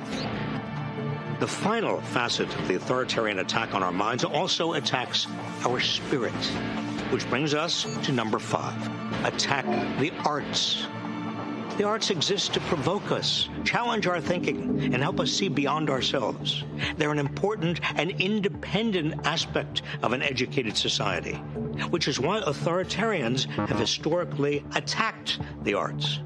So it's no surprise that Trump is canceling grants from the National Endowment for the Arts, dictating what's displayed at the Smithsonian, and has installed himself as the chair of the Kennedy Center for the Performing Arts. To limit art is to limit free speech and expression. It's a crucial step that authoritarians use to silence anyone who dissents through creativity.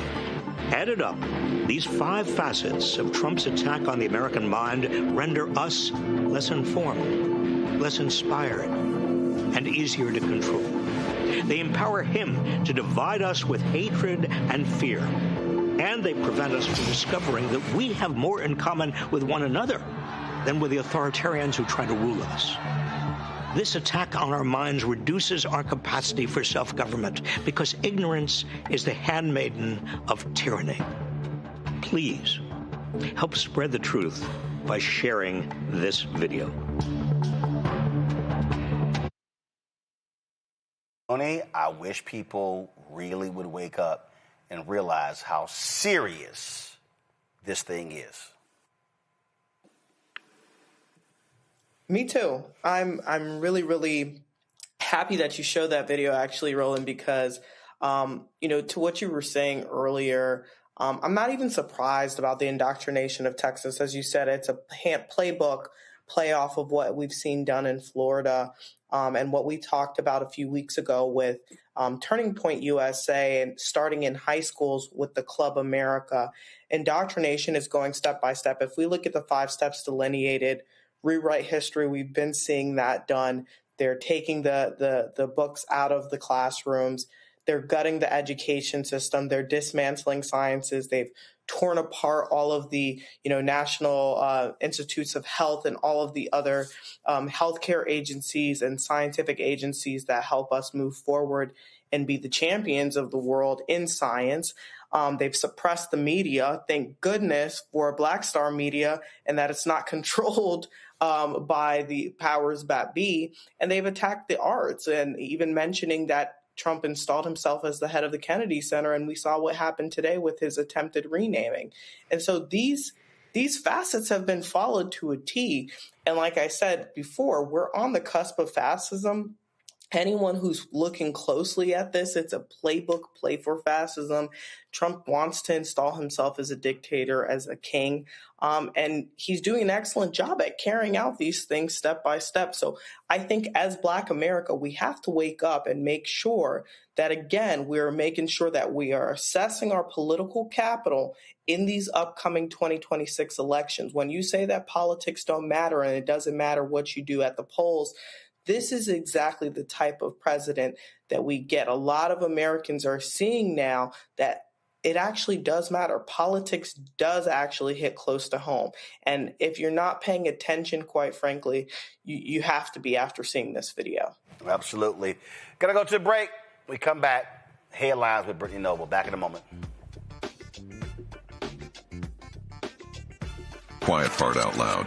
Black votes are a threat.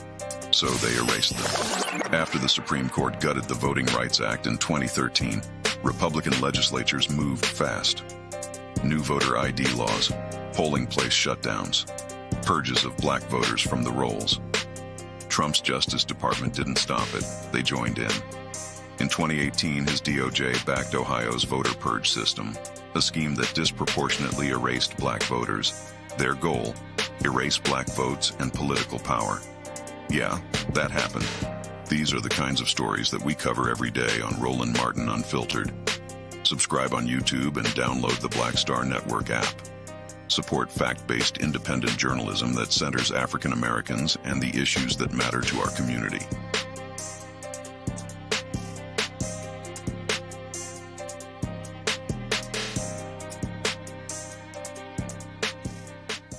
Hello, I'm Bishop T.D. Jakes, and you're watching Roland Martin Unfiltered.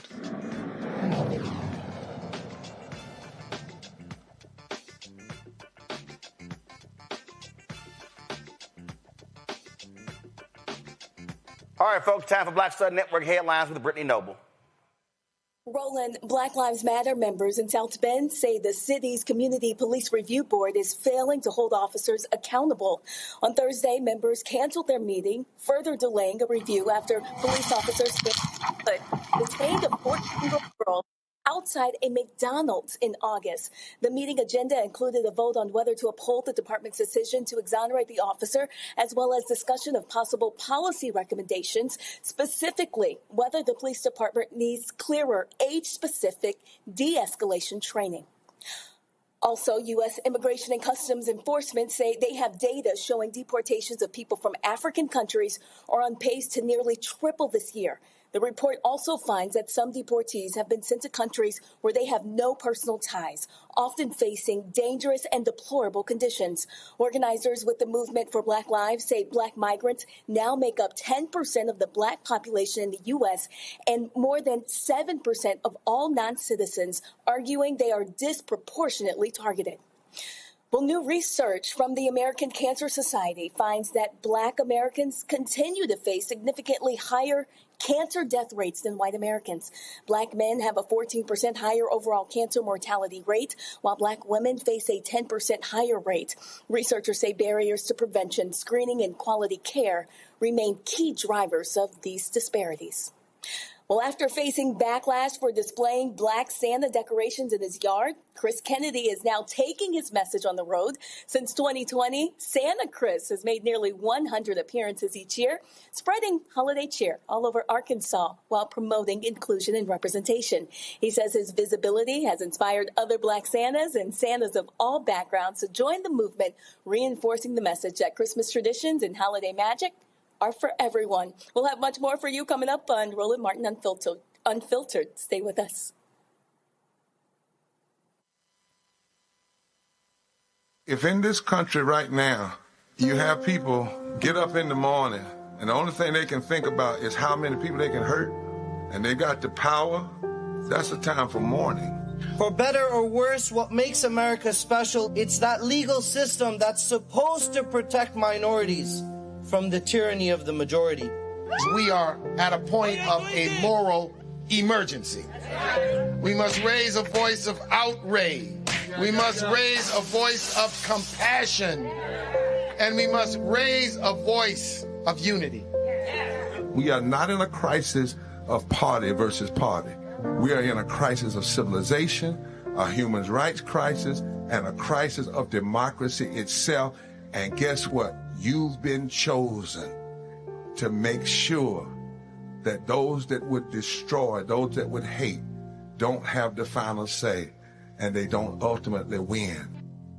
This week on The Other Side of Change. Book bans, anti-intellectualism, and Trump's continued war on wisdom. This is a coordinated backlash to progress. At the end of the day, conservatives realized that they couldn't win a debate on facts. They started using our language against us, right? Remember when we were all woke and the woke movement and all that kind of stuff? Now everything is anti-woke, right? When we were talking about including diversity, equity, inclusion, and higher education, now it's anti-DEI. All this are efforts to suppress the truth because truth empowers people. You're watching The Other Side of Change only on the Black Star Network. How you doing? My name is Mark Curry. and you're watching Roland Martin. Unfiltered, deep into it, like pasteurized milk without the 2%. We getting deep. You want to turn that shit off? We're doing the interview, motherfucker.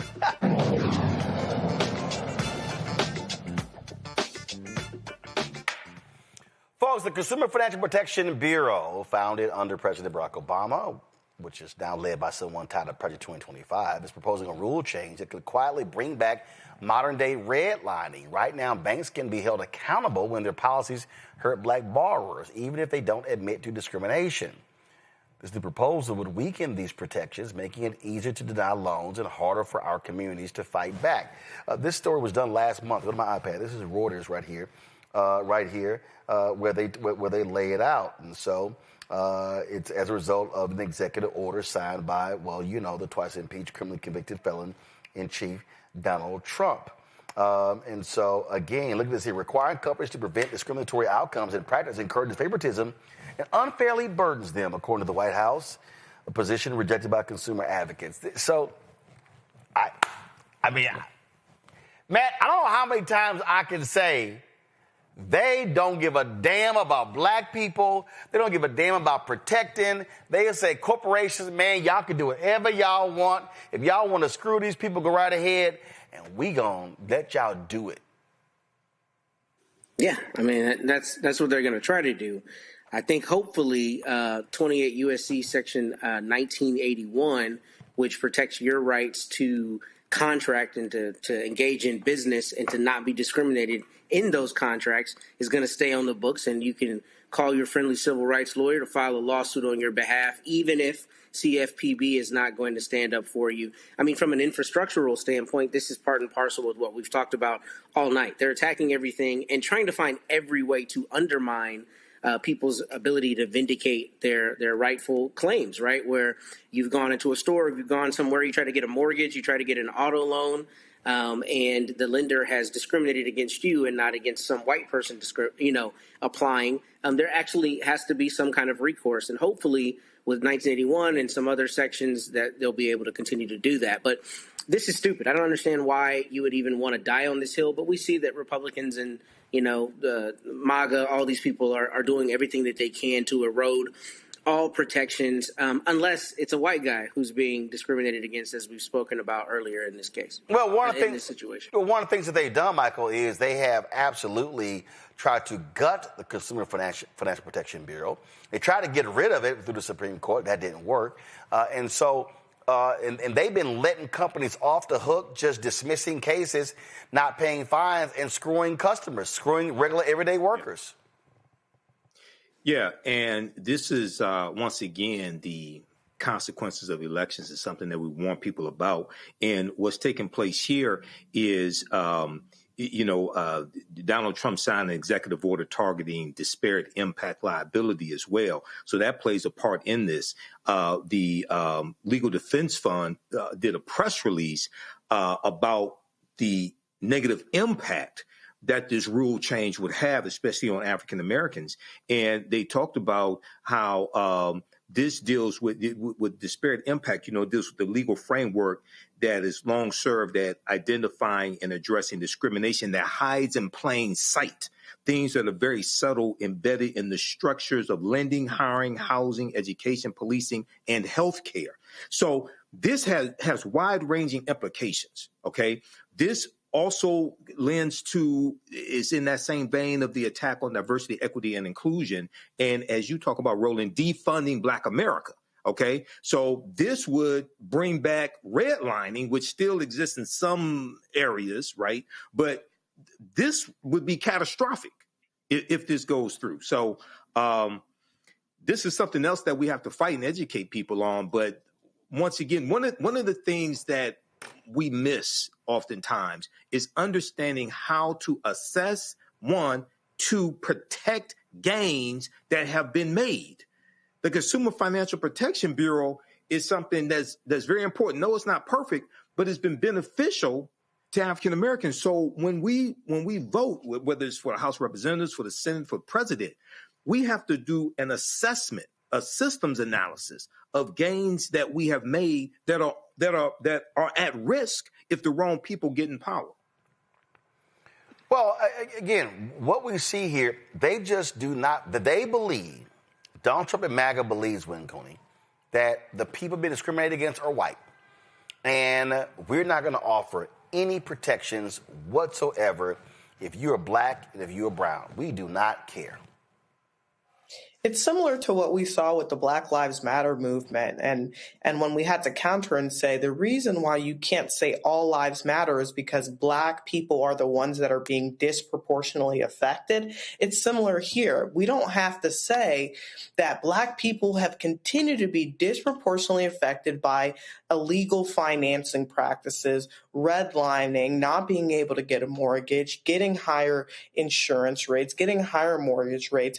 All of these things have been inherently baked into the American economy. So when we have things like the Consumer Financial Protection Bureau that are created to help protect, Black and brown people from continuing to succumb to these financial mispractices, and then you have someone like Russ Voigt, who's the Project 2025 architect that's now running this organization, you see that that's been effectively co-opted. But it's extremely important that we realize that without these protections, we're moving back into the early 1900s, into the 1800s, where Black people couldn't get a fair mortgage, when Black people couldn't live in communities with their white neighbors, when Black people couldn't send their students to certain universities. So I think what we're seeing is with this Make America Great Again slogan, they're trying to roll back the times. They're trying to take us back to a time where Black people and white people were not equal in the United States of America.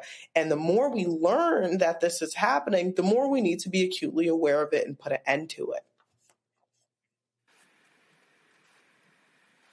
When I say Jim Crow 2.0, that's not an overstatement, Matt. People have to understand what that means. Again, when you start stripping away the protections, if you strip away protections on voting rights, stripping away protections on civil rights, which both impact economic rights, that's Jim Crow 2.0. Yeah, it is. And I'm really glad you say that, because I think a lot of times with both the media and people talking about these issues try to compartmentalize them, right?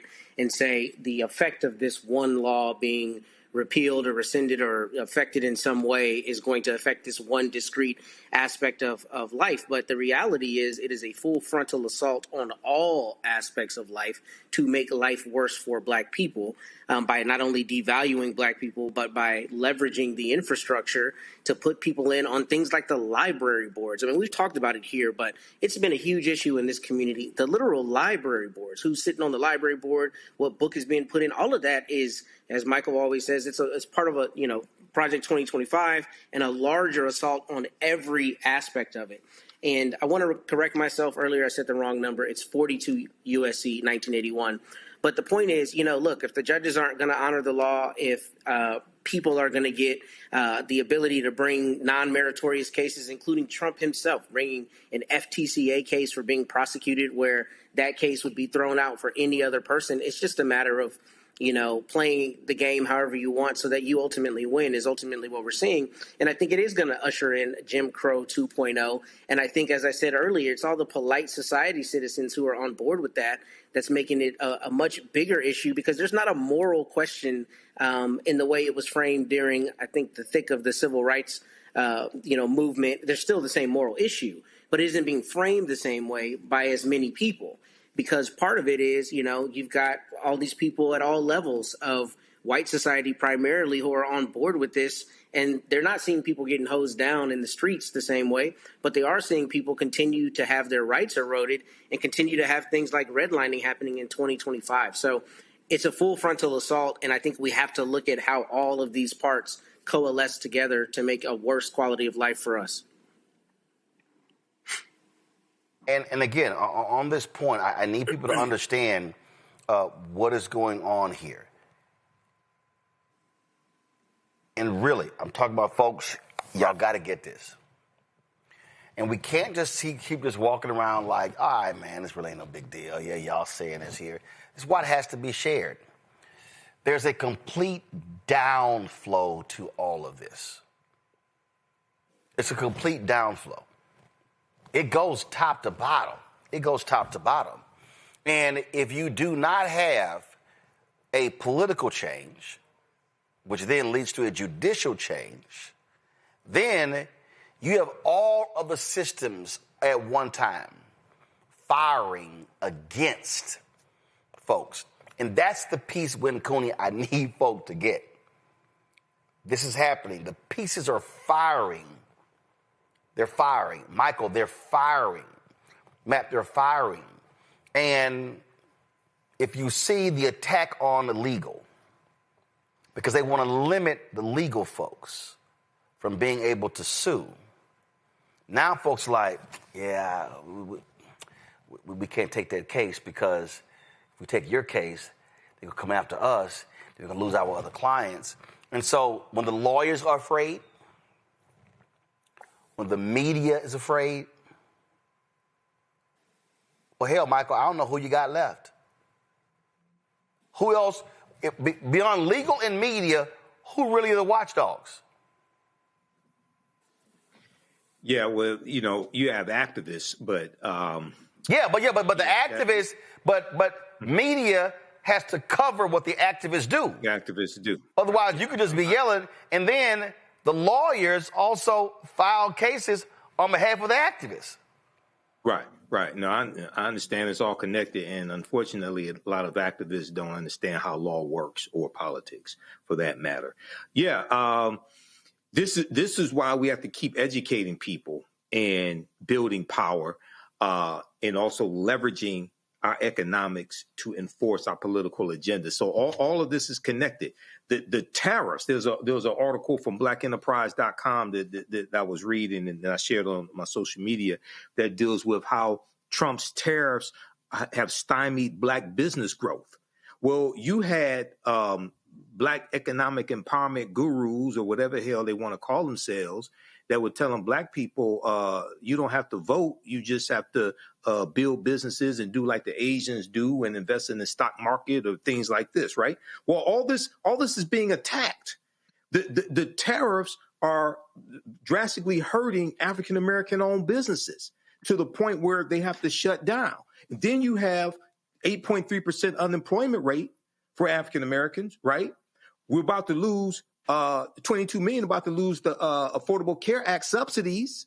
So there are going to be a lot of black people walking around with no health insurance, okay, as well as white people. It's going to devastate red America. It's going to devastate these former Confederate states.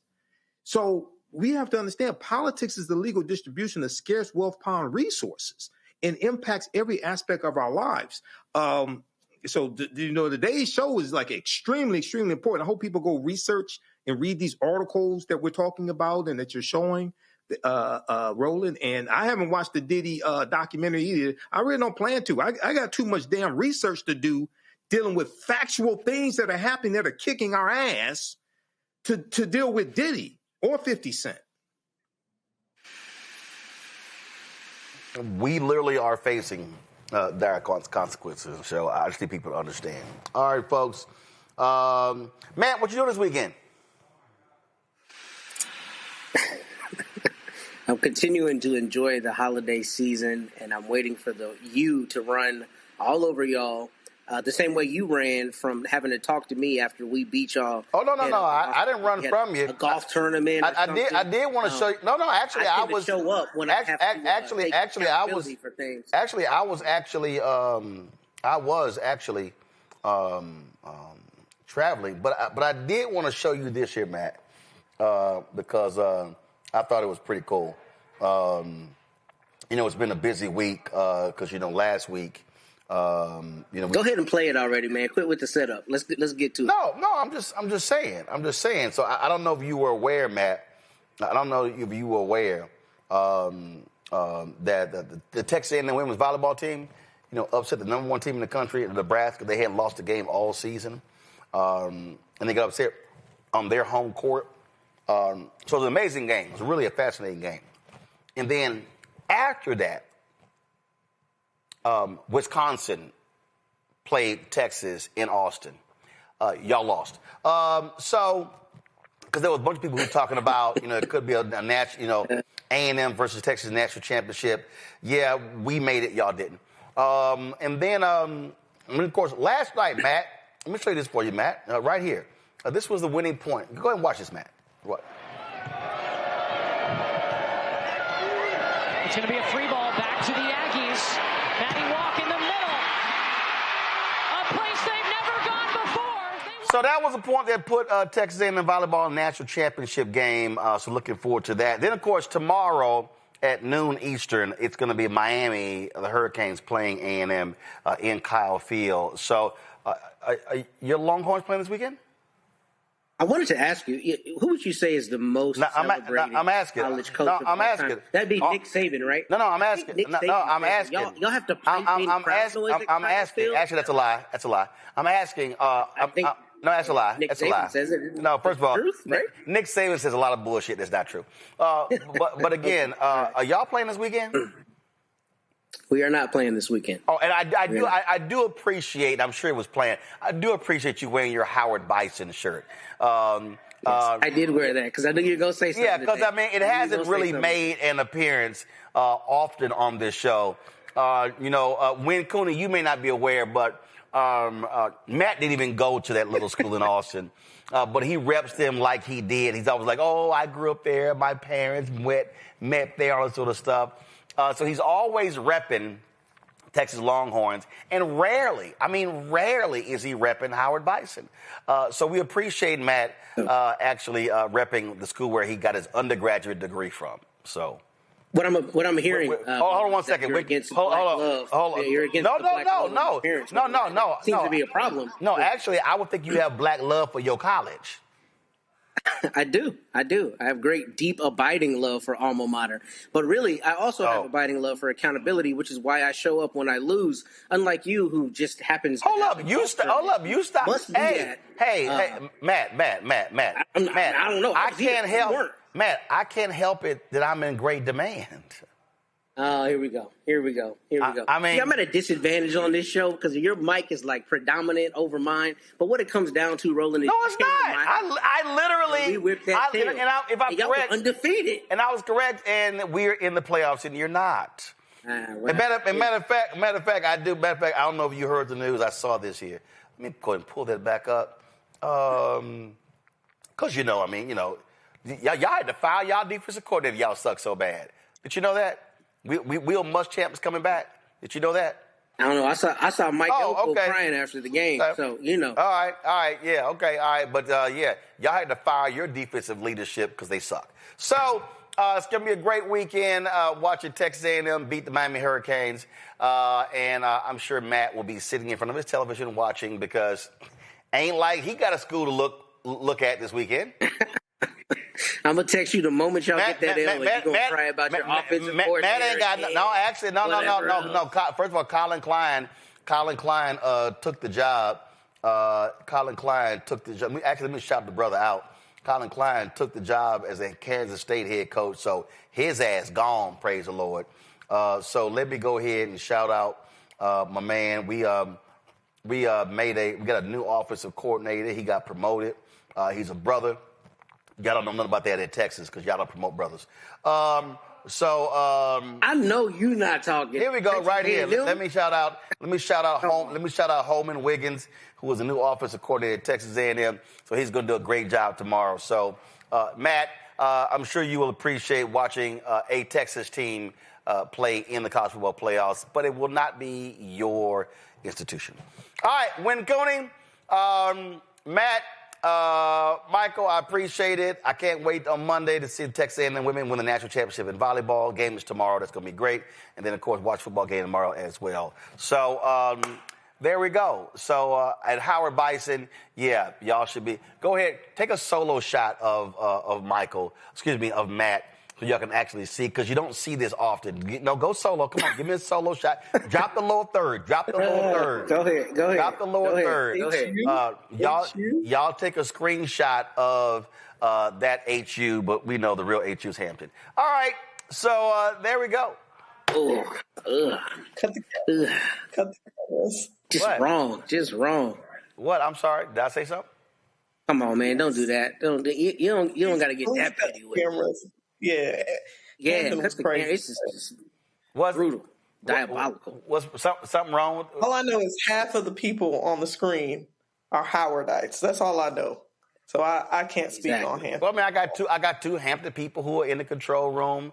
I don't see it. So, I mean, that's what I'm saying. So, I don't really care. Y'all go back and forth. It don't even matter.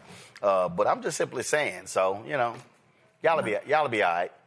Y'all will be all right. You talk a lot of noise for a man whose college is out there with the hogs and the horns out in the middle of nowhere. So I don't even think College Station really. I'm sorry. You're complaining about hogs and cows, and you're literally the bison. Which is a buffalo. That's not the point. The point is, y'all out in the middle of nowhere.